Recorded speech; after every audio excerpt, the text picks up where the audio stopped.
The following podcast is brought to you exclusively by the Rad Rob Radio Network. On this edition of Straight Up 5 with Johnny Petraglia Jr., we welcome back PBA Hall of Famer Parker Bohn III to the show. It is his third appearance on the show. We will talk about his 2025 tour season and how it went.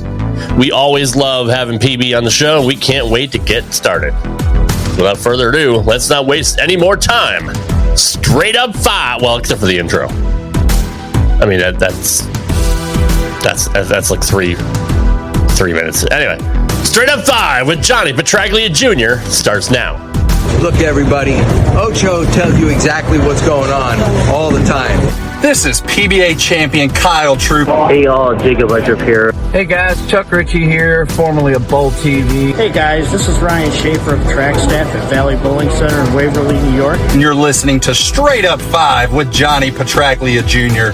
Yo, the boys from Straight Up 5, Rad Rob, Dr Ocho, and of course JP Jr. As you know, JP Jr. used to be introduced as the sexiest man in bowling, and now the world. But he doesn't have the best hair in the world. I do. Sorry, bud, but you know the deal. Pick it out. Fear the fro, baby. Welcome to Straight Up 5 with Johnny Petraglia Jr. A hard-hitting, in-depth, cutting-edge look into the world of bowling.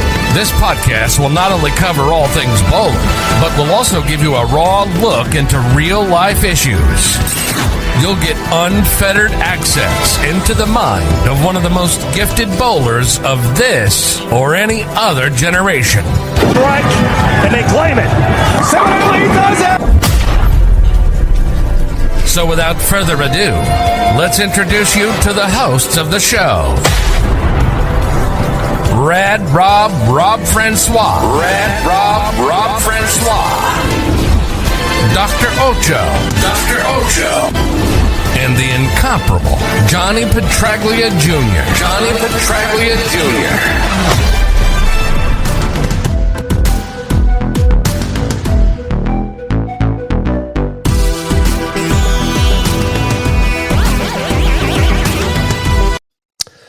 So I am the worst producer in the history of producers.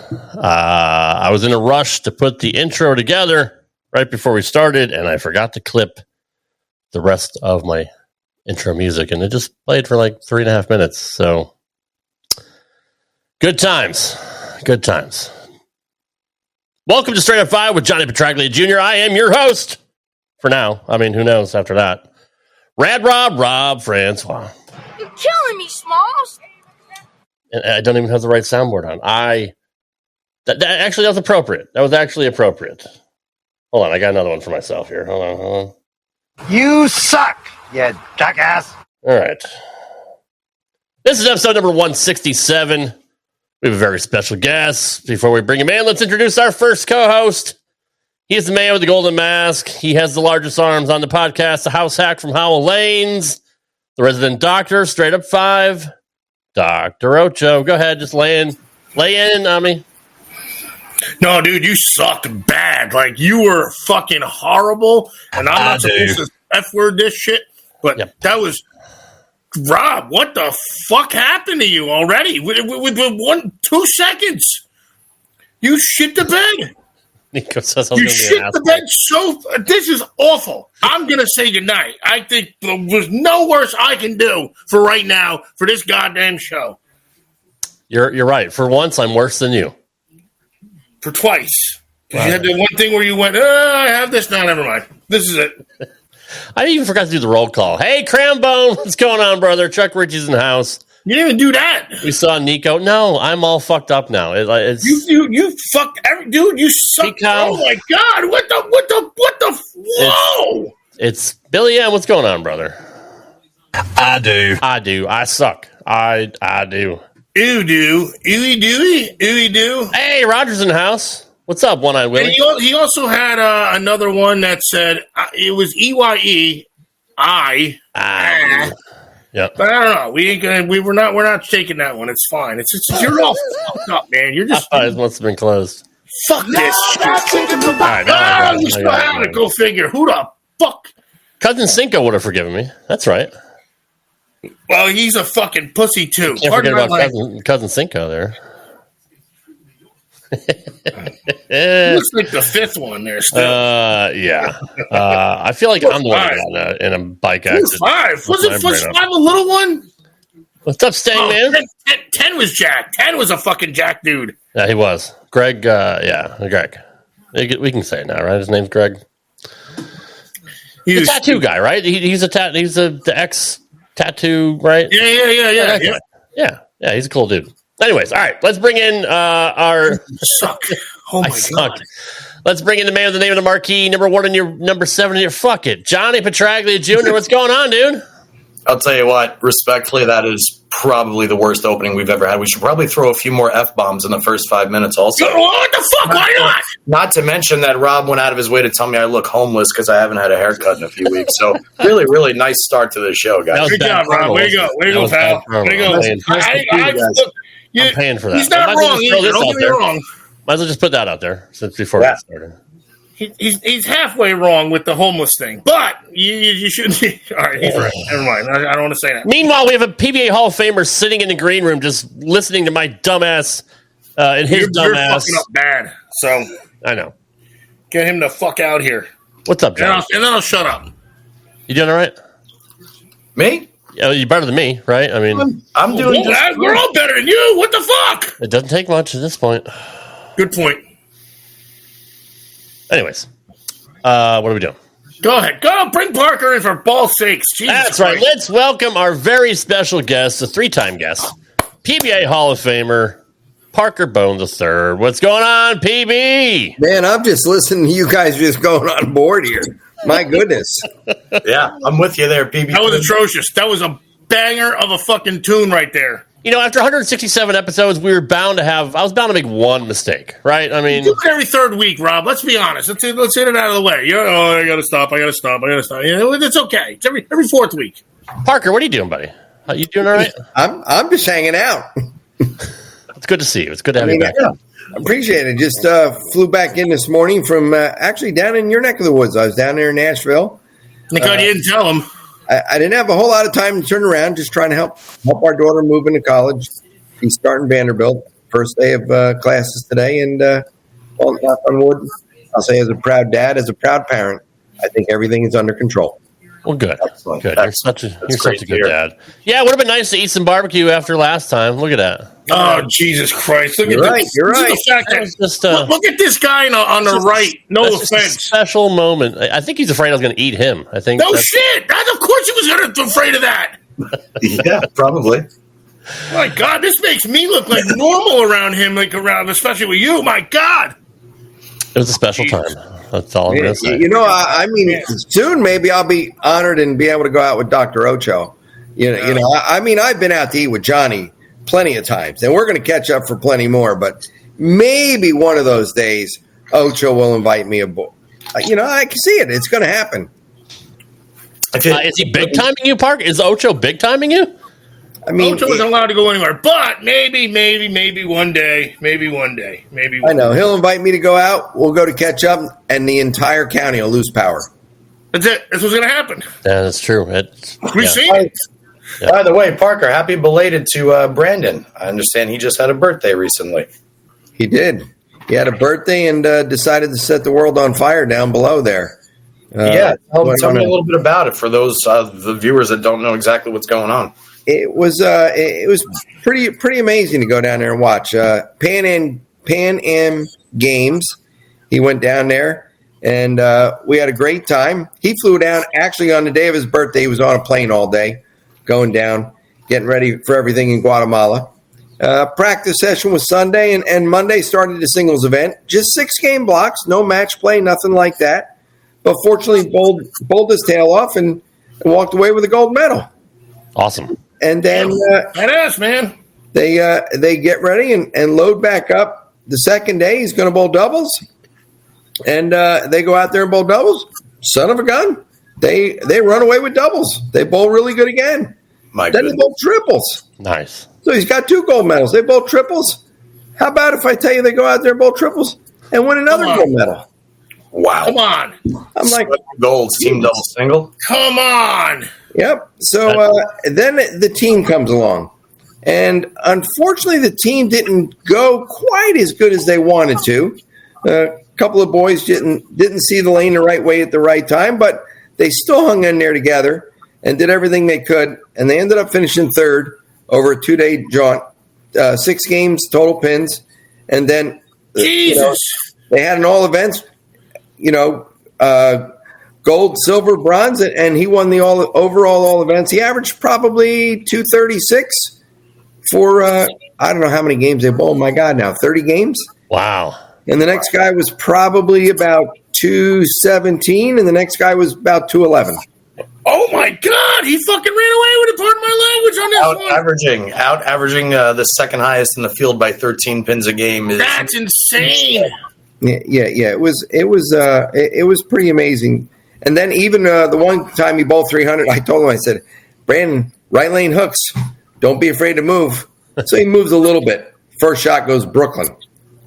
So he's got strike and then Brooklyn. And then after that, he goes, Dad, I'm going to move some more. He goes, but I think I'm going to give it some loft. Okay, go ahead. Well, I know I've got some video on my phone, and Justin's going to put something together here a little bit later on.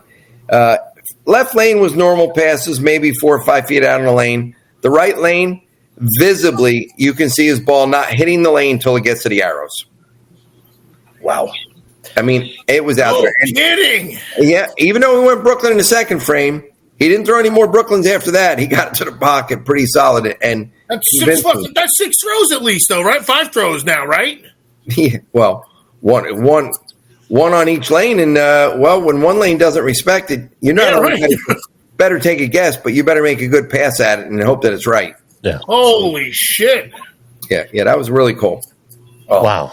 Hats off. Let me ask you this, though. Is that, like, really out of your realm, though? Are you going, like, okay, you see it still. You see it, but still, that's got to be like, all right, that's... He lofted it more... Ocho, he lofted it more in one shot on the right lane than I lofted the entire game. That's what I mean. And that has to go with every fucking throw. Yeah. Holy shit. Meanwhile, we got John Mazza ripping on Parker for looking like a library manager. We got everybody else giving me my hair's in a rat's nest. I haven't talked to John in a while. We miss you, John. I'm just going to be overly nice now just to not be like everybody else thus far. Kenny Seymour's in the house. What's up, Kenny? What do I got? I got to give it a little bit of a, There you go. There it is. There it is. Pull it forward. I was going to say, maybe it was the glasses. I think it was. Is that what it was? If I take the glasses off, though, you guys are starting to look a little warm and fuzzy. Hey. Oh, now you see who I am again. Shit. Someone likes my hair. So speaking of bowling, Parker, let's kind of go through the senior tour season for you. Obviously, I mean, I don't know if it would have changed what Janowitz did in the 9th and 10th, but watching you leave that just ace stone 9 after catching that double once they started to get tricky in that title match was heartbreaking for me to watch. But also watching you on that show, and sometimes I think viewers of bowling will actually miss that pair was not easy. I don't think you look like you had much room to miss at all. And obviously, we know you're, if not the top 3 most accurate bowlers of all time. But like I'm watching that, and I'm watching the ball and the things you had to do to manipulate, carry, and just getting to the pocket. But in terms of the whole season, what were the pros and cons of the year? How did you feel compared to your historic career for the last 40 years? You know, Johnny, overall, I felt like the year was fairly solid. I don't know what I made exactly, maybe 6 or 7 stepladder finals, which when you look at the amount of the events that we're bowling there, it's not like we're bowling a tremendous amount. I'm going to say I probably bowled somewhere in the neighborhood of 15. So maybe 40% I was able to get into the top 5. But unfortunately, I only walked away victorious one time, and that was in one of the PBA60 events there in Columbus at Wayne Webb's place. So it's kind of a bittersweet season, both for the title at the Senior Masters, and unfortunately, once again, come up a little bit short to Tom Doherty, and both for the title at the Johnny Petraglia Can't even say it now. The paralyzed vets there, going out there and doing what we can do. So he had a solid 9, kind of took me I'll say sour apples at that point. But the bad shot that I made on the right lane, that's my own fault. And paid full penalty, don't even get the 2 pins, even though I was trying for it. Sure. They were certainly tight, and my ball just pushed right through it. But I got nobody to blame for that. Solid 9, just a bad break.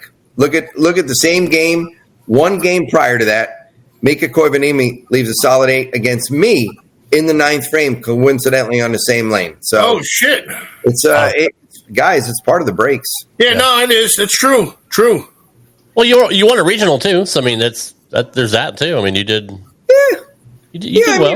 There's been some good points in the season. I'm not going to say that they're all sour. And trust me, when I say I made 6 or 7 top 5s, whatever that number is, there are a lot of guys, with the exception of probably the 2 that I just mentioned, that would certainly love to trade shoes. Yeah. Sure. So I'm not going to complain about the year overall. It was a pretty solid year. So, like, in retrospect, Parker, because if you go back to one of the first interviews I ever watched of you where, like, your first goal was to win 1 PBA title, I'll never forget that. It was, yep.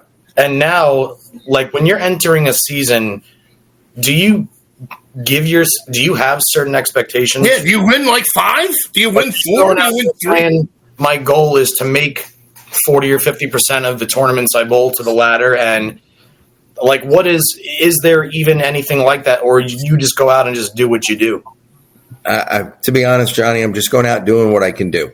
That's kind of, I don't know where – I don't want to say the end. I'm 62 right now. I'm not 22. But I don't want to call it the end. But you don't know when the last time that you made the show, unfortunately, could be your last.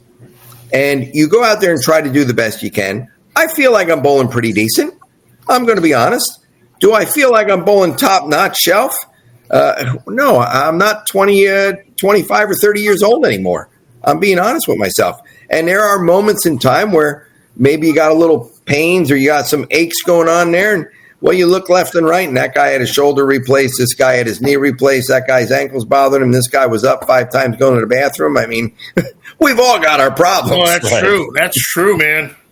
100%. Especially at that age, too. I mean, that's the beautiful thing, though. It's almost like, you guys are still, you guys are showing up on the TV when we say you do. And that's what it is. We don't know what's going on the other 4 hours or 6 hours of the day prior to the 7 hours before. So it's pretty wild how you still do it exactly how you used to do it. And you still score the same way precisely the same way you used to score. So, you know what? To feed off, because I have a question there too, is, Parker, you said you never know when it's your last show. Is being 62 years old now, I mean, obviously when anybody watches you, really the only thing that's changed in 35 years is you're not quite as low at the foul line as you used to be. Mm-hmm. But, like, as far as the things that you're starting to, if any, are you experiencing anything that you somehow now have to try and manipulate to continue doing what you do? Are there things that, like, I'm trying to cite an example here. It's like, okay, for instance, the longest time I would watch Walter Ray Williams Jr. and every single time that swing always got back under him. There was never a gap. And then one day I woke up and Walter Ray's swing is bumping out, but it's not coming back in. And he almost had to, like, reteach his game to bowl that way. But, like, do you notice anything physically like that it's like, okay, I have to be a little more aware of this now than, say, the way I used to bowl? There's 2 things that really pop out, Johnny, at least the most to me that I've realized over the last couple of years. Number 1 is I feel like I get a little bit more over top of the ball now, okay? When I get to the foul line, it used to be where my hips would be underneath me and my back was upright, and I know that my hand was under the ball and everything was going to be dynamic. So I don't want to say that I get lazy with it, but I feel that from time to time, and as soon as I do, it's like a light bulb goes off in my head. Okay, make sure you push your hips and get down into it and lay into it the way that you're supposed to. When I do, then my ball has a tendency to pick up much better. There's no question about it, And how I can tell that, believe it or not, a lot is my trail leg that's coming across behind me is not fully solid into the floor. It's kind of laying there. It's on top of it. Maybe the leg's not going around there. You're really not thrusting into that final shot, that final step. The other thing that I've noticed is, believe it or not, is reflexes through the years. Okay? I mean, right now, my hand's fine. And there's a lot of times a ball, unfortunately, it's fine, knock on wood. But if I load my hand up like it is here, and I know I used to be able to do that, when I got to the foul line, woo, it was released with no problem. There are certain days that I'll load up, I'll get my hand here, and when I go to get to the foul line, it only makes it to there, and then I come over the top of it. Yep. So now, those days, and you're adjusting this on the cuff. You really are. So instead of loading up this way, maybe I only get to here, and then my hand will still be able to release the way I want it to at the foul line.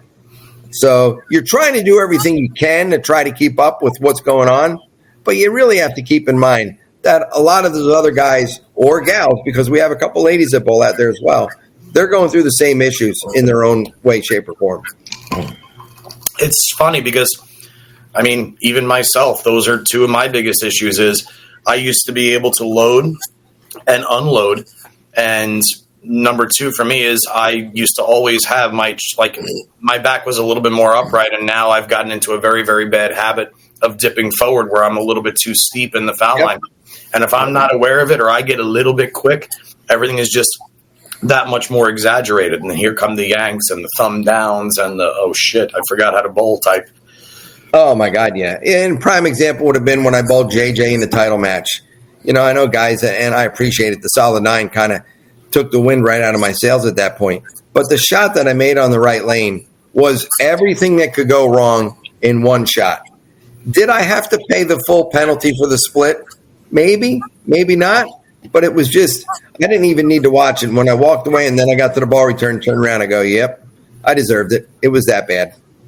Yeah. It's such a crazy thing. You never really see the best professionals in the world really fry out about a really, really good shot that yielded an unfortunate result. But you will see a professional actually sit there and say, like you just said, I know that I threw that one bad, and whether I want to believe that I deserved it or not, I know I deserved it. And that's the one that always dug me a little bit too. So I respect that a lot for sure. Yep. Just it's part of the game. You got to learn by it. Damn right. But I haven't overall, gotten there yet, so I'm good. Overall, Parker, you still feel good though, right? For 62?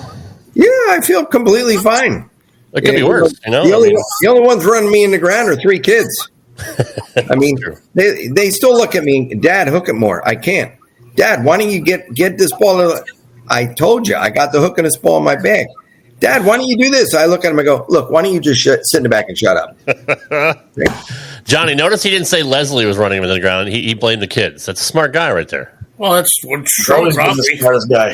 That is fact, guys. She ain't running me in the ground.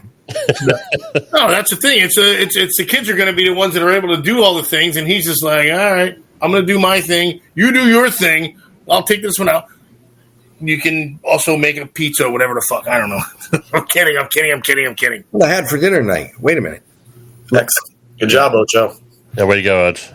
Parker, what were the main balls that you used throughout the season that worked the best, other than obviously when you would use urethane? That's a good question, John. I was going to ask that. You know, the Black Hammer seemed like it was the ball that did most of the work, so to speak.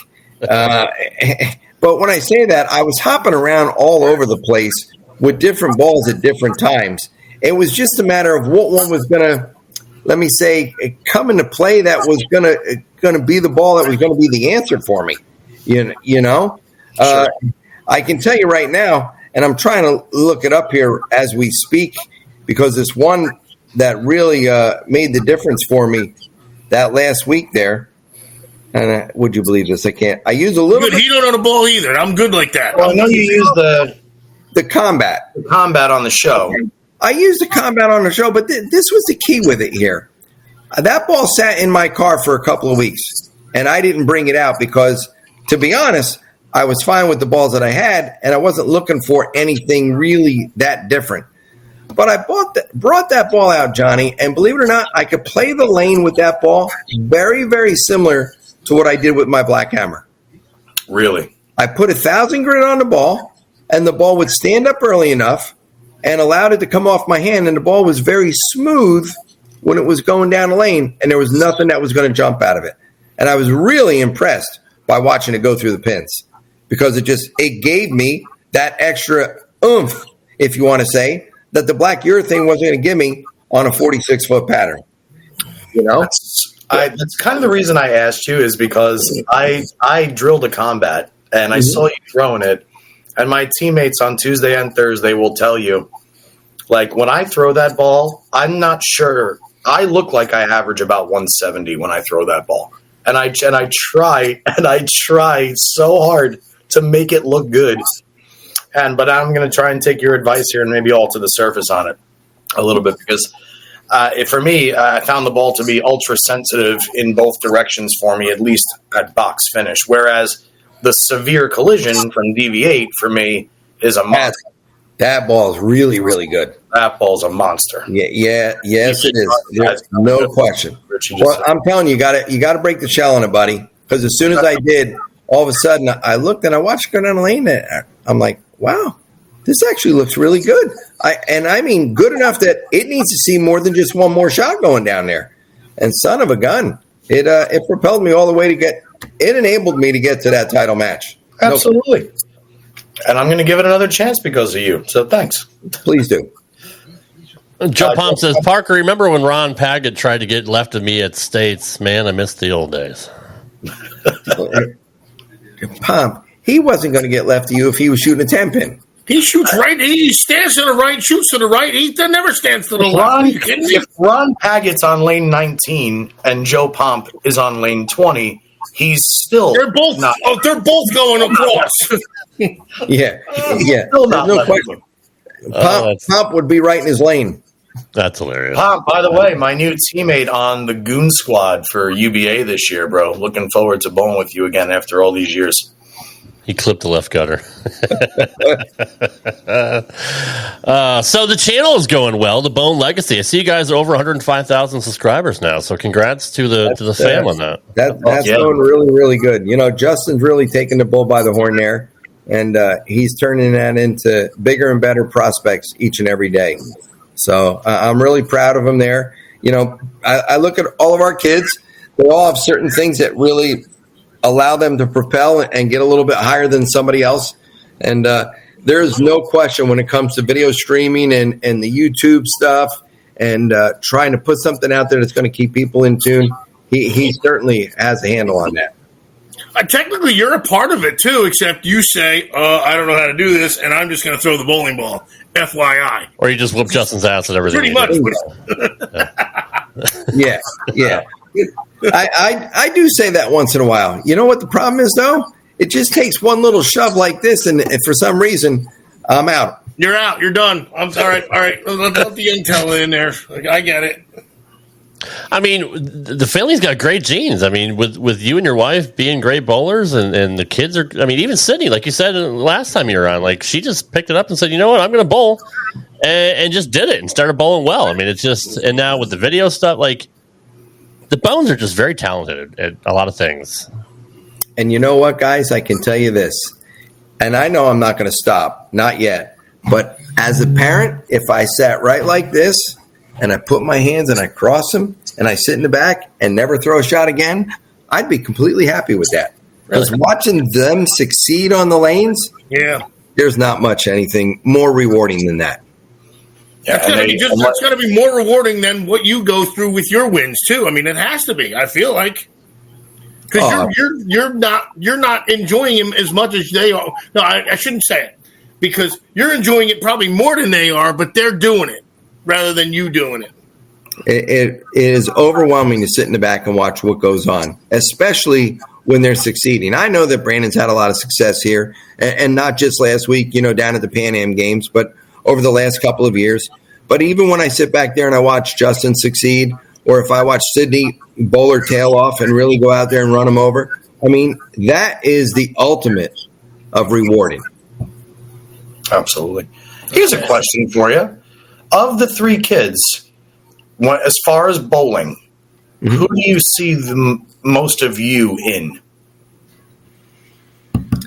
Oh boy, who do I see? I don't really know when I watch all three of them bowl. They all have pieces of you, and I'm just not sure which one has the most Parker.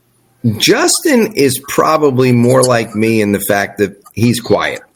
Okay, he's going to go out there and he's going to try to let his ball do the talking and let everything happen the way that it unfolds.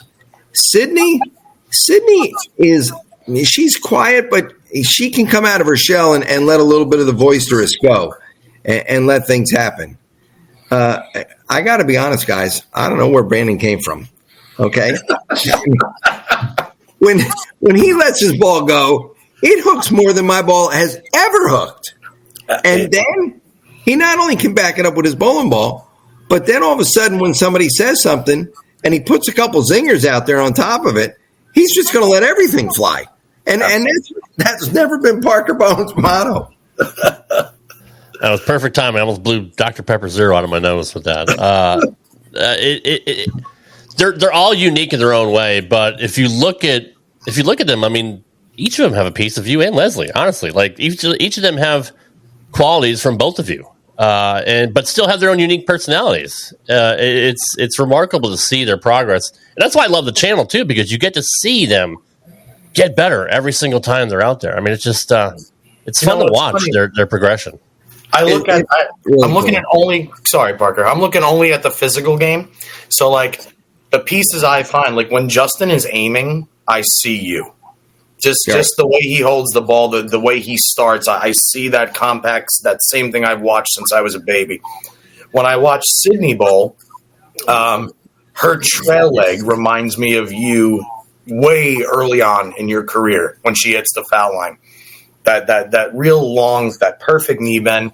And then, like you said, when I watch Brandon, I'm like, Brandon is like, God, he's just crazy. It's so, but he has your, I don't know. I feel like he has your demeanor off the lanes. That's what I was going to say. Yeah. He's quick. He's quick-witted. He's kind. He's warm. He's friendly. He's a killer on the lanes. Like it's amazing how they all just have pieces of you and Leslie all just kind of stuck together, and they all manage to be excellent at what they do. It's really, really cool to watch, like everybody in the chat is saying. And that's the one thing that I will say. I'm very fortunate. I'm going to knock on wood when I say this and say God bless all three kids for picking this up. The demeanor that they have when they're away from bowling, they care about people genuinely. And I believe in my heart, that's not just Parker. That is Parker and Leslie together. 100%. Okay, everything that we have tried to instill in them to try to make sure that they're good human beings. And deep down, I believe that we've got three great human beings there. Wherever a bowling ball may take them. You know, I say it all the time, guys, I hope they're twice as good as I ever been on the lanes. But regardless of that, I don't care what they knock over as long as they're great people. And I think that we've got three of them right there. No, that's true. I mean, they were helping John L with a freaking rugrat with God knows what about 4 years ago. I think it was Brandon helping him just clear out shit, just clear out stuff. Just let's empty this. Took 3 hours. They were done. That was it. He left. Simple as that. That's the stuff that they do. They're not afraid to chip in. No, that's the stuff that they do. It's wild. I think it was 3 or 4 years ago, man. It was really wild. And I was like, I came by. I was like, what the hell is this guy doing here? He's like, oh, yeah, this guy's helping me out here. I was like, what the frig? You're right about that, Parker. But that's what it was. They're just three good kids. I mean, they really and it's not just on the YouTube. It's not just at the lanes or at the tournaments. Like we've seen videos of them behind the scenes. Like they're just good kids. They're just they love each other. I mean, you're a very loving, very close family, which is really good. That's hard to get nowadays, honestly. And they're just so down to earth that nobody has an ego. Even you, after everything you've done in your career, you've never had an ego. I mean, you've remained steady, even keel, your entire career. And it's just, they have that too. And I could see that, but they also have that killer edge too. That's how you have to be. They've got that. They're not afraid to let their ball do the talking. That's for sure. So Give them an inch, and they're going to figure out how to take a yard. Yeah, absolutely true.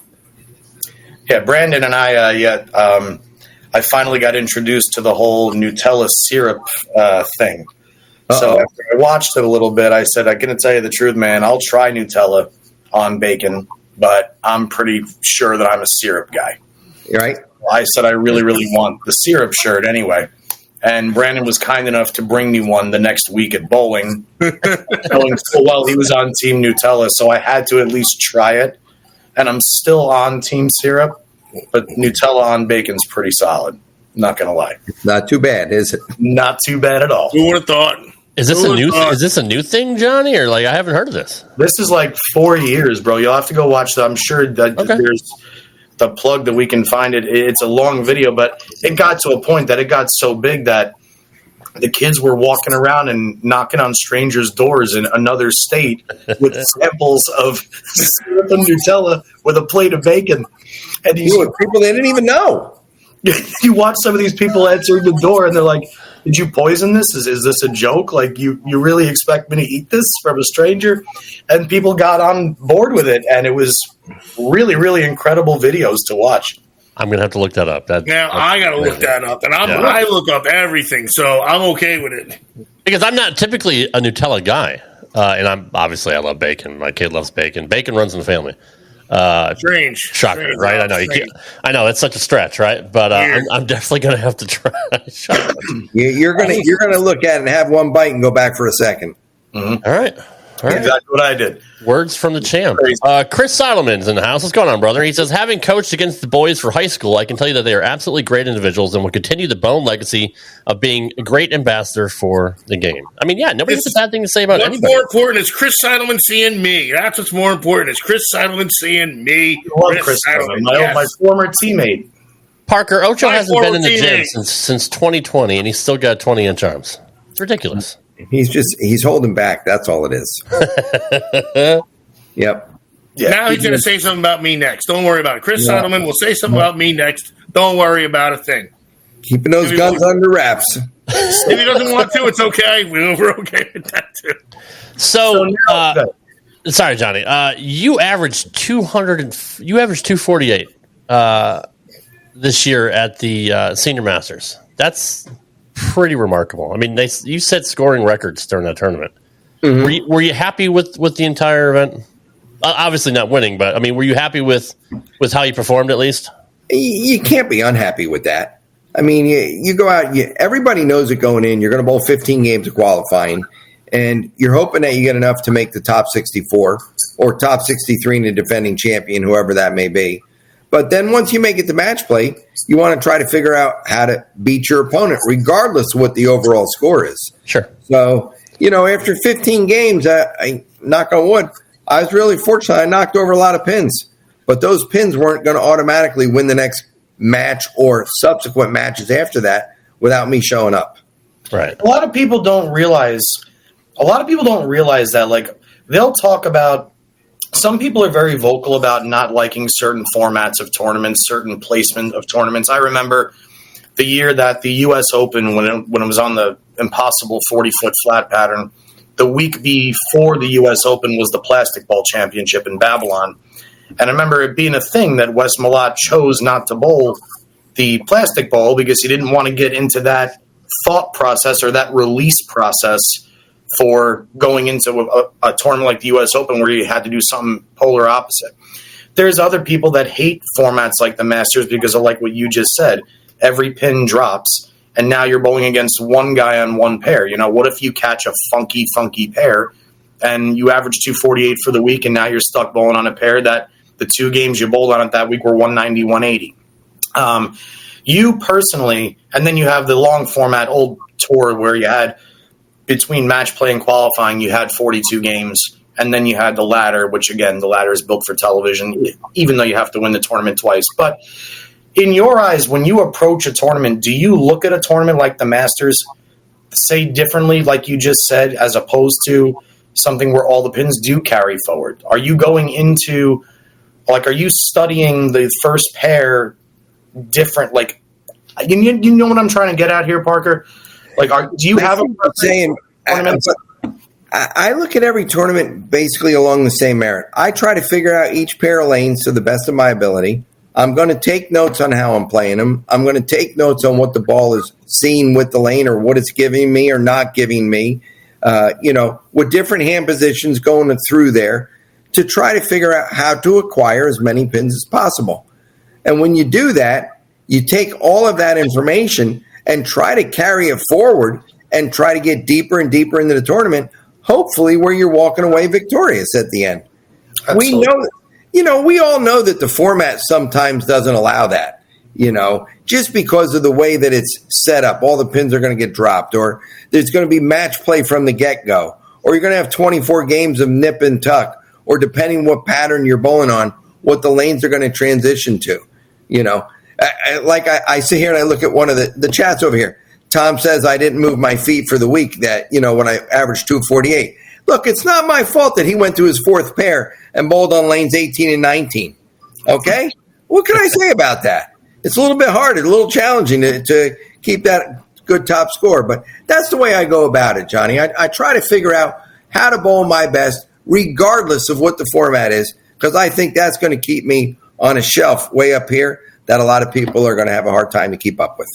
It's obviously worked, and it's a great thought process. I always thought of it this way. If, let's say I I make the top 24 at a PBA stop, and I qualify somewhere around, I don't know, let's just say 12th. I'm 100 pins out of 5th, and I average, say, 225 for the week. Now I've got 24 games of match play. I'm saying in my brain, if I average 225 for the next 24 games, the likelihood of me winning at least, say, 15 of my 24 matches is pretty good. Maybe I'll go 12 and 12. Maybe I'll go 13 and 11. Maybe I'll have a great one where I average 235 and I go 16 and 8.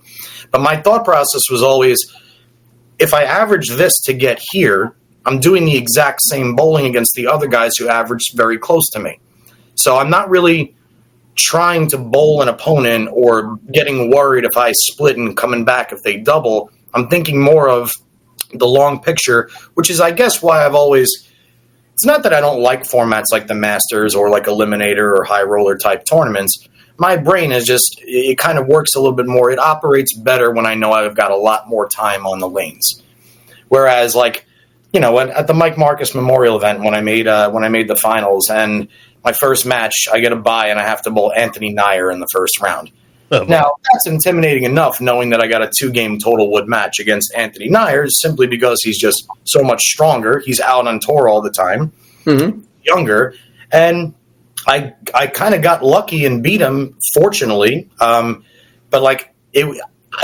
remember it kind of being a mental struggle to know that it could have been very easily. You bowled great to get here for 2 days, and now it's one match and you're done. Right.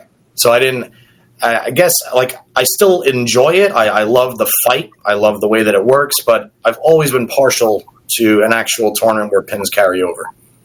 Yeah, I think we all would love to have that where the pins carry over.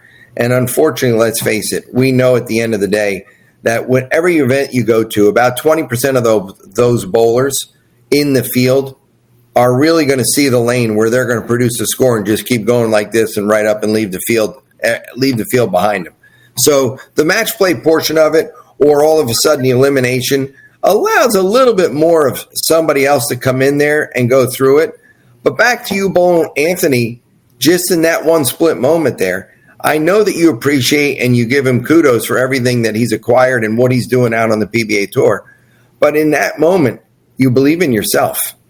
And if you believe in yourself, it's not about you tackling Anthony. Trust me. I know you got some strength, but God knows that boy's got a lot of strength too.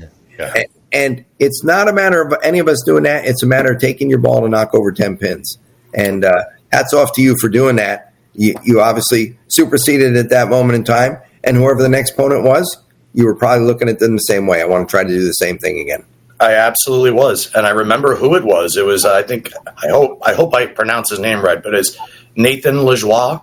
Nathan Ruiz Lajoie, I think is his name. He's bowled a couple events. I'm not sure exactly where he's from, but and I actually wound up losing to him and bowled better than I bowled against Anthony. He actually loosened me up because he was so fried after 4 frames, and I opened with a 4-bagger. So seeing him fry out totally relaxed me. Right. And then he actually had to try and play head games with me the second game, and then told me that if he'd have carried the 7-pin in the 8th frame, that there was no chance I was getting up and marking in the 10th frame. Now, granted, him and I are friends. I love him to death.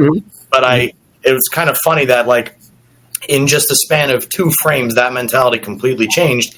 And then I go and I bowl Nathan, and I actually bowled better than I bowled against Anthony, and Nathan beat me, and that was just a match like it would be with anybody. Yes, exactly, JG, with the insane 9-pin. That was when Nathan got up, and I was looking down, unfortunately. I had to look at a video earlier, but just like the Bill O'Neill hit or the Andrew Anderson one, the pin completely fell and did a complete 360 and stood back up. Oh, that was pretty amazing to watch, and I think it's awesome that somebody actually saw that. So, great. Yeah. But no, I just wanted to get your take on that because, again, from your standpoint and your career, you've won the Masters, you've bowled 300 on television at the Masters, you've gone through the field at the Masters countless times over and over again. So I just wanted to get a little bit of extra input. So thank you for that. Well, you're certainly welcome. I hope I can do it again sometime soon. I'm sure you will. Speaking of sometime soon, now that the senior tour is over, what's up, Troy? Now that the senior tour is over and the kids are going back to school, what are your plans now for the remainder of the year and heading into next year? Well, I know I've got a couple of clinics coming up here that I have to do. I'm doing a couple of USA coaching clinics for USBC to try to teach some people how to coach and keep youngsters into our sport and not just let them show up for 1 or 2 times, throwing a ball down a lane and then leave. We want to keep them in there forever. And then I've got another clinics coming up out there in the great state of Connecticut this weekend coming up that I'm going to go up there and do with Norm Majors. And then I'm going to bowl a regional over and under, 50 and 60 regional. Not over and under, but 50 and 60 regional. John Rakowski is going to pair up with me one more time, as long as he'll have me around. But we tried it out in Chicago. We did okay, but we know that we could do a little bit better than that. So we want to continue that forward. And in Kingsport, Tennessee, I'm going to go down there in about a week from now and go try to shoot up once again. Oh, that's awesome, man. Looking forward to seeing you guys at the top. Talk about a great player and a great man. I had the pleasure of meeting John at Bill Moore's house last year. And, what a pleasure like the guy is. He's just a real down to earth, awesome dude, and he's really, really doing well on the senior tour. So hats off to you too, John. Yeah. So got that. Then I got an event that I'm going to do out in South Dakota. Going way out there in the Midwest. I'm actually going to take Leslie. We're going to go see Mount Rushmore and Crazy Horse. Spend one day doing a little bit of sightseeing, and I'll be out there in Sturgis.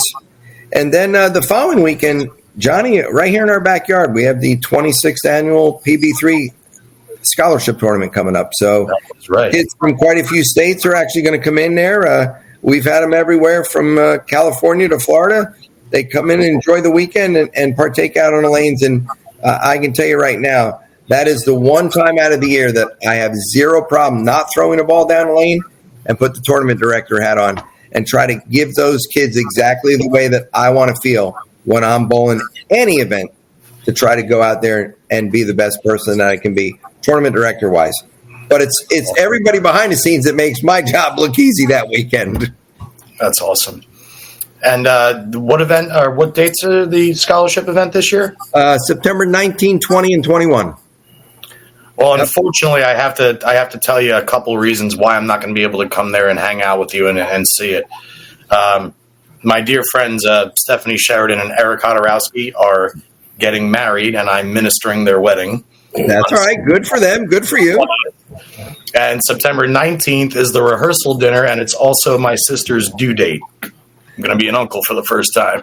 Johnny, you got your hands full, buddy. I got a very, very full September 19th, 20th, 21st. So no kidding. Yeah. Hopefully I can get back by the 21st and at least see a little bit of it.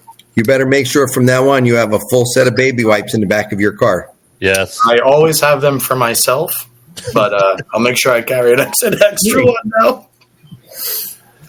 So I don't know if you actually want to comment on the USB-C urethane thing, but rough thoughts of the announcement they made. I don't have a problem commenting on it. Okay, I'm not the big urethaner. I know that I've used a black hammer here over the last couple of years, at least where it fits. But you're using it because of the patterns that we're bowling on, and equally as important, what the field is doing to the lane. Okay, the urethane carries the oil down. It makes the lane tighter. So it takes some of the stronger balls, although they're stronger and you think that they're going to be better, it doesn't allow them to adhere to the lane the way that you're going to be producive in looking at scores. But more importantly, as far as the urethane, it's been part of our sport for 45 years. When we look at what goes on out there, there's been times that you watch a field up and down and up and down. And people of when I first started out on tour, when a high rev rate would have been 350, now you are less than mediocre out on the PBA Tour at 350. That mediocre rev rate is probably somewhere in the low 400s, if not climbing to 420 and 430 as we speak. But more importantly, the kids over the last 10 years have used this thing right here called the iPhone. They have used that not to play games, but to learn how to make their own game get better and better. And the tricks that they've learned along the way, regardless whether it's surface or not surface, they've figured out how to make that urethane ball work enhanceable endlessly for their games. Is it up to me or our forefathers, the governing body, to strip search those kids and take it out of their hands? I don't think so. Okay? No.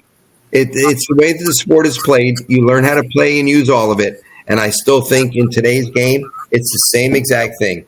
Regardless of what goes on, you want to make the hardness a little harder, 75, 78, 80, 85. I don't care. But to take the balls out of their hands, I don't think that should be allowed. I agree with that, too. I agree with that. We had a discussion about it with just because it was because the topography of it was so egregious, they were saying. Not egregious. It was kind of like you're saying, it was 70, 75, 78-ish. Mm-hmm. And they were like, well, can we get it up there a little bit? But they were like, no, I mean, what was the rule? Was the rule 70, right? Was the rule? I think it was normally 73. 73. Okay, so 73. So now that rule's gonna it's gonna be the same for when the ball does its change too. The ball does soften up a little bit, right? Doesn't it soften up a little more than the other ones? They've done enough testing that they say that it does. And by the way, the rule was 72. The balls had to be a 72. You know, and when I say that, the ball shouldn't be obsolete. If you want to make it where a urethane ball has to be no more than 2 years old, literally from today or starting, we're in 2025 now. Every urethane ball has to be 2023 or newer. I don't have a problem with that. No. Okay? Because now, believe it or not, you're going to support all the companies. People are going to go out and buy newer balls that are bowling these higher end events that they have a lot of longevity to it. And if the ball's going down the lane that much, let's face it, if you want to go out and you want to bowl the U.S. Open or the Masters or the Queens or the Ladies U.S. Open, some significant event, and it could actually be nationals, men's and ladies nationals, that if you want to bring a urethane ball, it needs to be new within the last 2 years. I personally don't have a problem with that. You're going to get a new piece of arsenal to put in or a new piece of equipment to put in your arsenal. But don't tell the average bowler that's been using it for the last 10 or 20 years or the kids that are using it today that they can't use it anymore starting tomorrow. That's not the idea. I like what is the crime just wrote. That was mine too, dude. I'm stuck in between. I'm that 40-year-old that's stuck between the way I used to learn, which to this day, when I'm going to bed, I turn on a bowling show, and it's typically between the years of 1987 and 2003. But what Parker's saying now is the technology is so advanced, and you can learn so much by doing exactly what he said with today's technology, that if you can incorporate both of them, like, there are a few things that you can't learn from this thing. Like, I learned by watching him. I learned by watching Parker. I learned by watching David Ozio. I learned by watching Jason Couch. I learned by watching Duke, Ryan Voss, and I always tried to model parts of my game after those guys. Like those were what I wanted to always do. But now it's like that you've harnessed those skills. Now learning the little intricacies of the bowling balls, the motion, the understanding of the cover, the court combos, the pin position, the vowels, the paps. You have all that extra info on top of it now. Not to mention the game nowadays, when you talk to 9.5 out of 10 players. That's what I was going to say. They're doing two-handed stuff, too. When I was growing up, it was don't make sure you never, ever, ever drop your left shoulder, John. If you drop your left shoulder, the ball is going to be off track.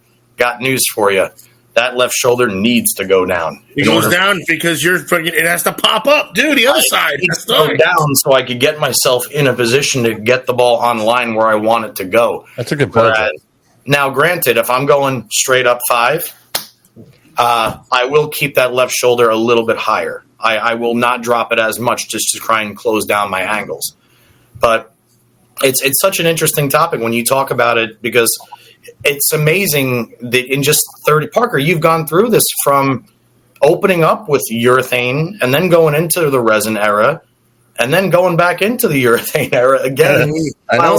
Using resin and – you don't seem to have a problem with it, and I don't really think anybody should as far as the urethane. You made perfect points about the manufacturers still being able to produce ones. Like, for instance, I know what the Brands of Brunswick's got a new urethane coming out that I'm thrilled to death to throw. Mm-hmm. Thrilled to death. I'm not sure if I'm allowed to say the name yet. But it's crazy. It's crazy that how much the game has evolved, and if you either evolve or die. You go with the changes or you get left in the dust, right? And that's basically true with anything. It sure is. And who are we to determine what should be allowed or not allowed? The determining factor right now is 72, a.k.a. they changed rules recently. We're now at 75. Okay? So if you want to stay within those rules and you make balls new within the last 2 years, pretty much you're going to stay within those rules because the companies, all the companies, are going to make balls that are 75 and harder. They're not going to make balls intended 74 out of the gate. Because if they do, then we've seen some things over the years that unfortunately those balls have gotten thrown away or they haven't been able to come out on the market. So now a company's going to spend literally millions of dollars that's going to get flushed down the drain. And I don't think that's what they're intended to do. Absolutely not. I mean, how much would it hurt the ball companies? I know there aren't that many different urethane balls out there. Each brand usually has, one or two. Like I think. That's usually two or three, I think, right? But it's not like they're releasing them. One to three, I thought. We have resin balls coming out every 2 months, but urethane they don't make as many. But look at it this way. Once again, they have spent a lot of money in technology. True. And I know that, right now we unquestionably at Brunswick have the best urethane balls that are out on the market. Okay. And everybody is chasing us. But at some given time, another company was chasing somebody else. And it might have been us trying to chase somebody else on a particular ball, the way that it rolled, the way that it picked up. And that evolution is going to be endless. So when you look at that, all of the companies have spent a lot of money on urethane equipment and urethane technology, and you're telling them to basically get rid of it.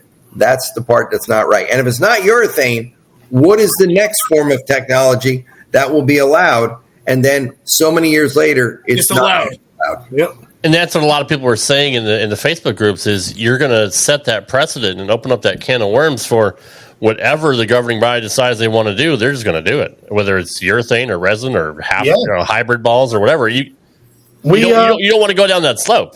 No. We spoke about this when we were on the boat, right a couple weeks ago with Sydney. And we were talking, and I had mentioned to Parker, I said, if you're going to ban urethane, I'm pretty sure most, if not all, reactive resin bowling balls are urethane-based. And then you get into the balls like the Motive brand that has the microcell polymers. I mean, that's not technically urethane, but do you ban that? Speaking of a can of worms, Rad Rob, like you said, it would make it so detrimental for the sport. Especially like you said with all the kids and everything that's going on right now in the sport. Well, and we don't know, like we just said, guys, what about the stuff that companies have already spent endless amount of money in the future for? That's behind the scenes. John, Yeah, you said that's it. true. we've got another new urethane ball coming out. Okay, everybody's looking forward to it. Well, you're looking forward to it unless, they're not going to tell us we can't use it anywhere. Right. So you literally can't, and you have to. Not right. I wonder, does this have more to use for the amateurs or the pros too? Because the pros are the ones that are going through the motions every 1 to 2 years. Well, you look at amateurs Simo. can use it forever too, though. You look at Simo's opinion, Ocho. That he said that he wouldn't care if urethane went away because he said most kids under the age of 25 don't have any touch anyway. He was very brash That's about true. it. Mm-hmm. But it's the ones that don't know how to throw that well. I don't want to say the ones that know how to throw really well, actually. Yeah. But here's the key: what Simo said.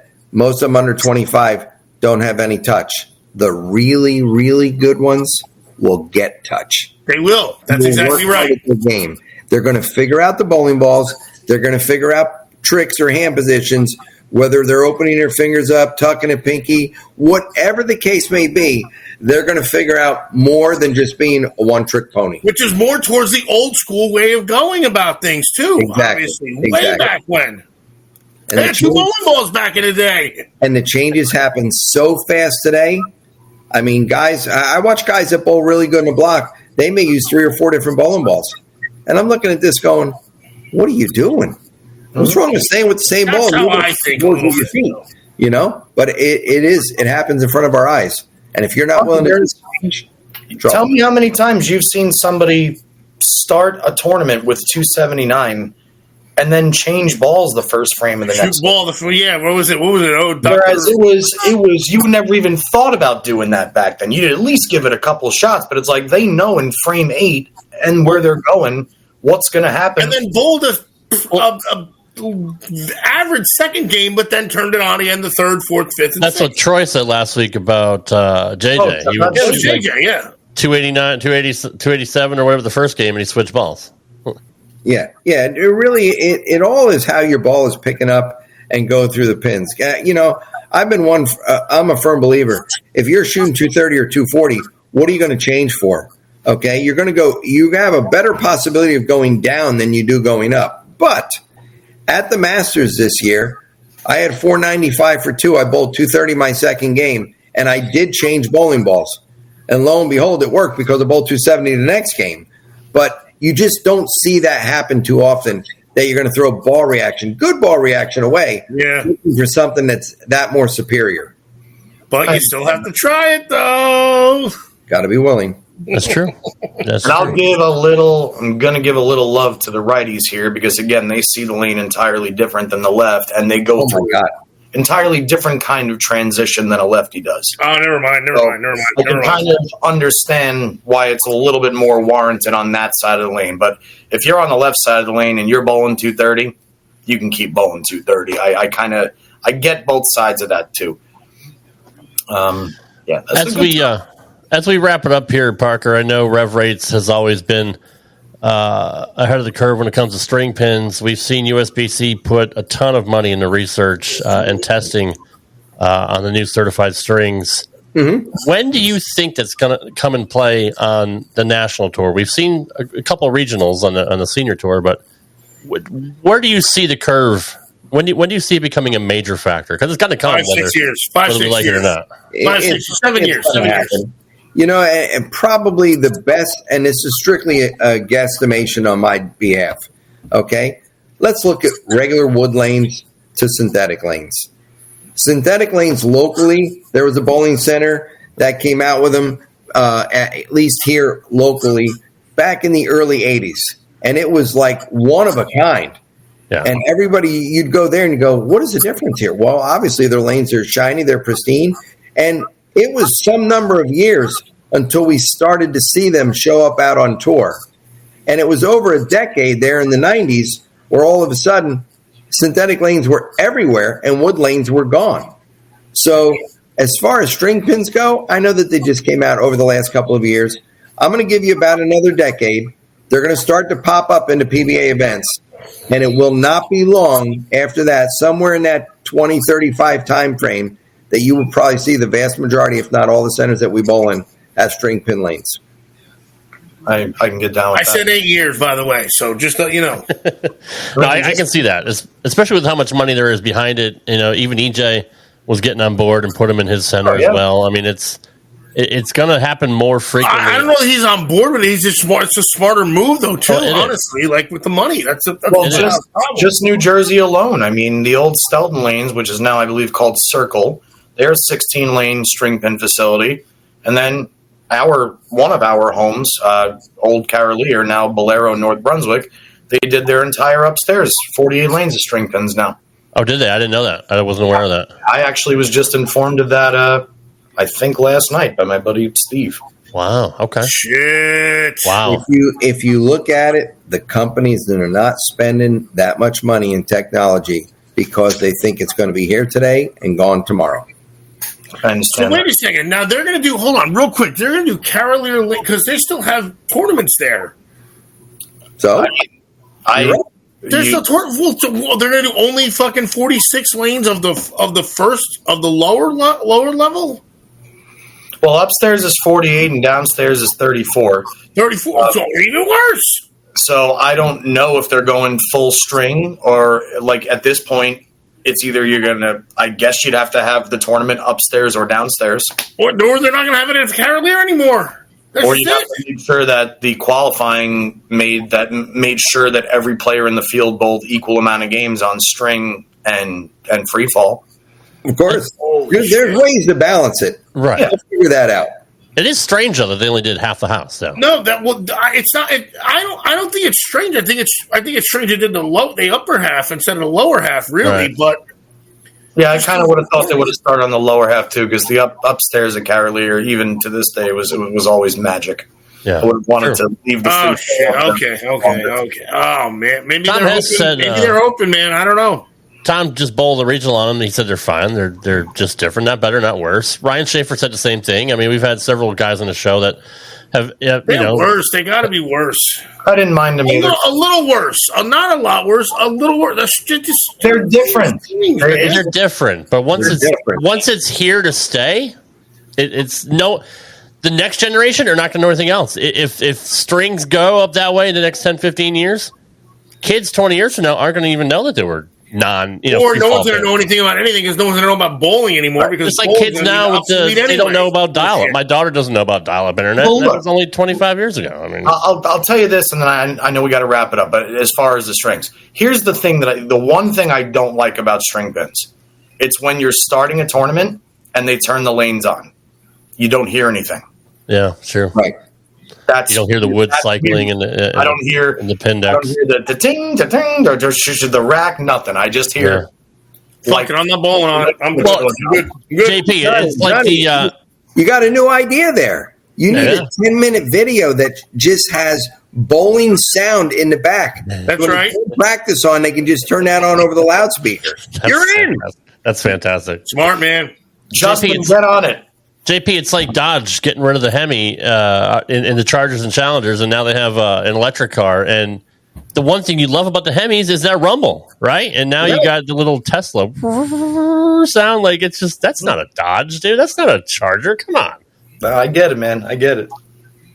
Well, Parker, we appreciate you being here, bro. I have to add this to it. I just see a little kinder over here. Joe Paluzik posted videos on that. Believe it or not, our string pin lane at Howell, the one that we have inside of Rev Rates, the first guy to get a messenger on it was none other than Joey Pants.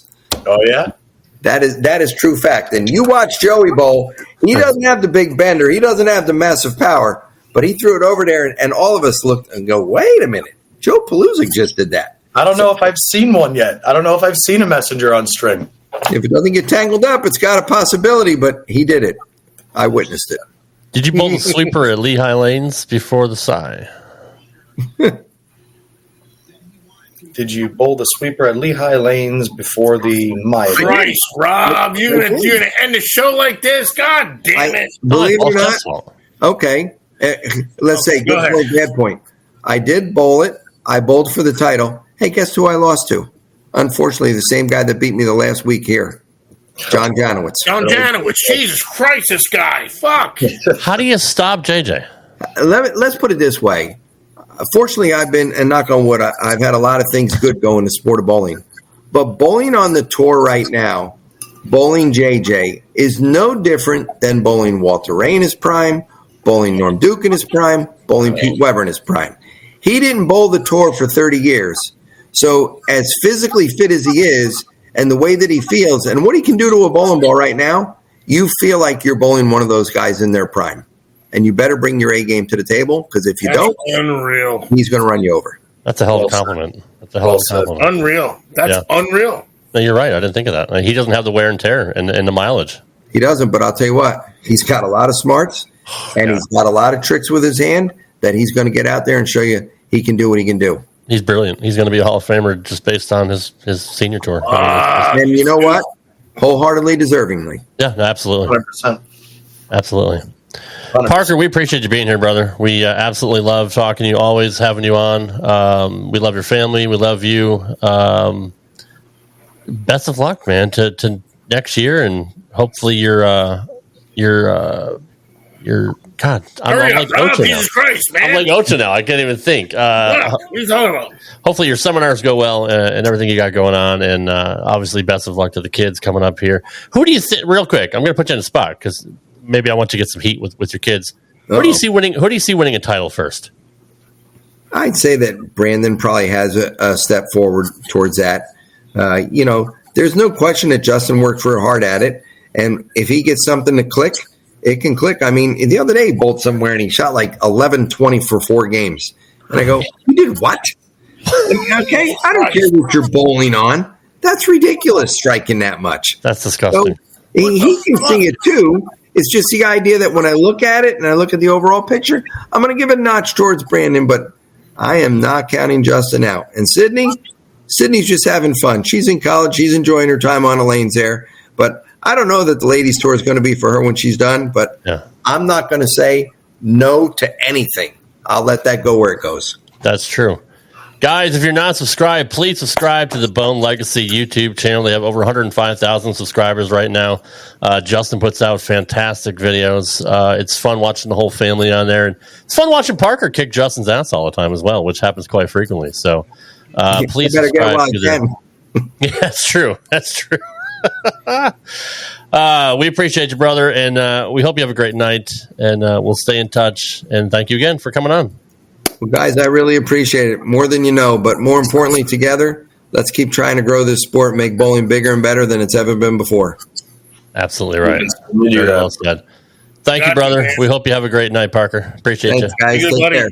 All right, we'll see you later, brother. Bye. Oh, he's such a good guy, man. I'm telling you. Damn. Nobody classy. He's always so fucking good. Always good. He's good at everything. The whole thing. I know. That's the thing. He's always he's fucking doing fucking ping pong show. He did Parker Bohn. I almost wanted him to challenge Walter Ray to like horseshoes just for fucksies, just to see what happens. He would lose.